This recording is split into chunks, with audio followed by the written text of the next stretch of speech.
दोस्तों, welcome to my channel. दोस्तों, आज हम अध्याय 1 विज्ञान एवं तकनीक के क्षेत्र में नवीनतम प्रगति, ये कक्षा 8 विज्ञान का पहला अध्याय है। विज्ञान एवं तकनीक के क्षेत्र में नवीनतम प्रगति 2021-22 की ये बुक का सॉल्यूशन है। तो चलिए विज्ञान के अध्याय 1 विज्ञान एवं तकनीक के क्षेत्र में नवीनतम प्रगति के प्रश्नोत्तर को हम सॉल्व करते हैं। हमारा अभ्यास प्रश्न है पहला बहुविकल्पीय प्रश्न। तो का प्रश्न है आधुनिक संचार का माध्यम है।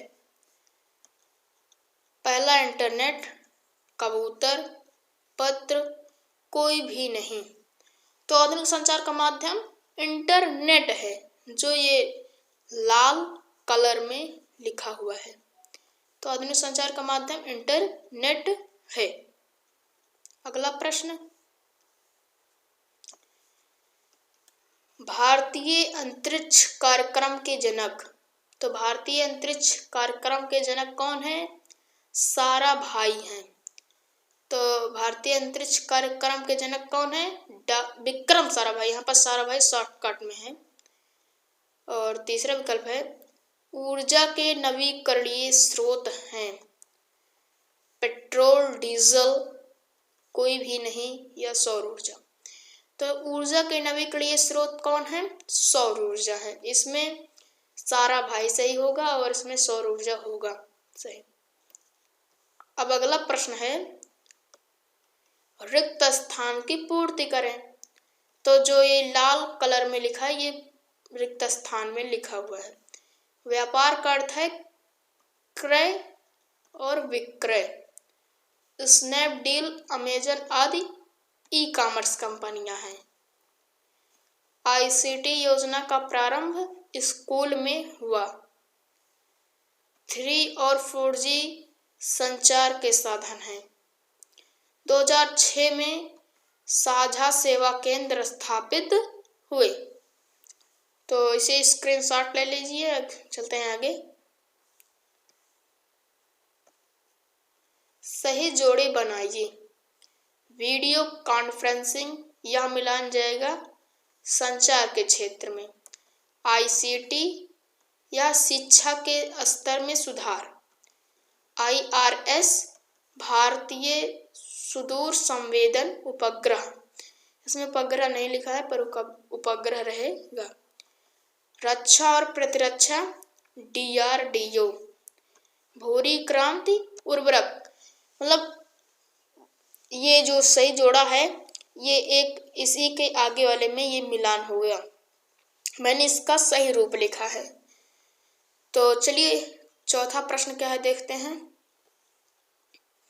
चौथा प्रश्न है निम्न प्रश्नों के उत्तर एक शब्द में दें। राष्ट्रीय अनुसंधान समिति का गठन कब हुआ? 1969। उद्योग के क्षेत्र में भारत को अग्रणी करने के लिए किस योजना को शुरू किया गया? मेक इन इंडिया को शुरू किया गया। तो चलिए अगला प्रश्न देखते हैं। व्यापार एवं वाणिज्य की नवीनतम तकनीक क्या है? तो व्यापार एवं वाणिज्य की नवीनतम तकनीक क्या है? ई व्यवसाय। NEGP की शुरुआत कब हुई? 18 मई 2006 में हुई। तो NEGP की शुरुआत कब हुई?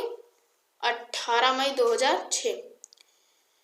भूतापीय ऊर्जा किस प्रकार की ऊर्जा है?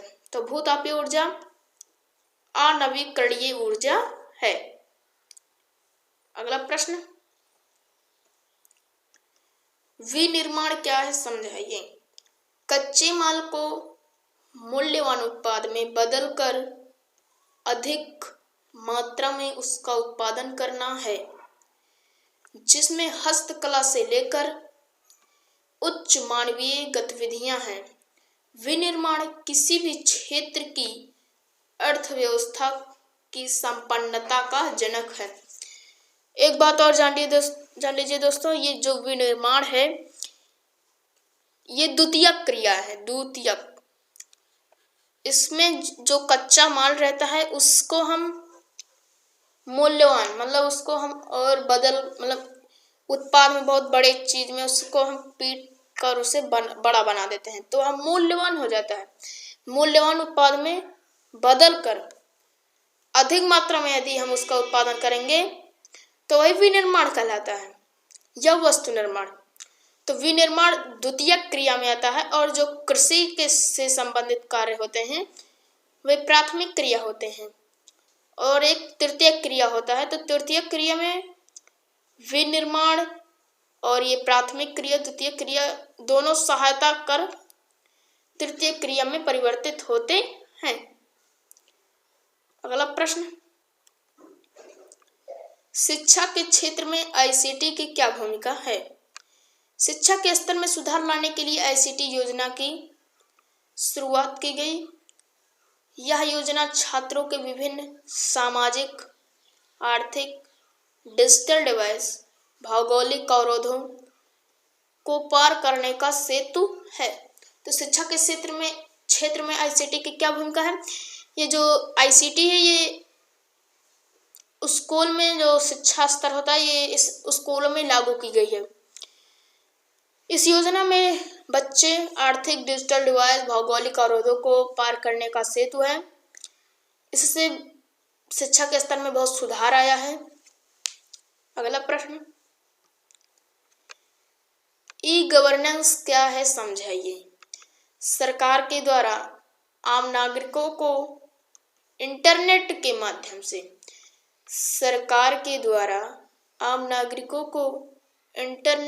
माध्यम से सेवाएं उपलब्ध होना ई शासन कहलाता है। फिर से, सरकार के द्वारा आम नागरिकों को इंटरनेट के द्वारा सेवाएं उपलब्ध होना ई शासन, तो ई शासन कहलाता है। मतलब ई शासन का अर्थ है ई गवर्नेंस। ई गवर्नेंस या ई शासन है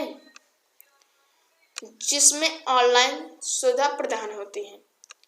इसके अंतर्गत शासन संबंधी जानकारी, विद्यालय में दाखिला हो, बिल भरना, आय जाति प्रमाण पत्र बनवाना आदि सभी ये जो मूलभूत सुविधाएं हैं ये हिंदी में भी हैं। अगला प्रश्न, प्रोस्थेसिस तकनीक क्या है समझाइए। यह तकनीक कृत्रिम अंगों के प्रत्यारोपण से संबंधित तकनीकी है, जिसके अंतर्गत कान के अंदर सुनने वाली मशीन डालना, कृत्रिम हृदय, पैर का रोपण है। प्रोस्थेसिस तकनीक का अर्थ यही है कि जैसे हमारा पैर टूट जाता है तो उसमें हम अपना नकली पैर इसमें लगवाते हैं। कृत्रिम हृदय मतलब ये कृत्रिम हृदय भी लगता है, और किसी को सुनाई नहीं देता तो कान में भी मशीन लगती है। ये सब तकनीक प्रोस्थेसिस तकनीक है। इसलिए कहा गया है यह तकनीक कृत्रिम अंगों के प्रत्यारोपण से संबंधित तकनीक है। दोस्तों, वीडियो खत्म हुआ और जो हमने आपके विज्ञान के पहले पाठ का प्रश्नोत्तर सॉल्व किया। तो दोस्तों, अगले पाठ का प्रश्नोत्तर सॉल्व देखना चाहते हैं तो चैनल को सब्सक्राइब करिए और वीडियो को लाइक करिए, और जाइए प्लेलिस्ट में हमने दे दिया है। मिलते हैं अगले वीडियो में, तब तक के लिए धन्यवाद।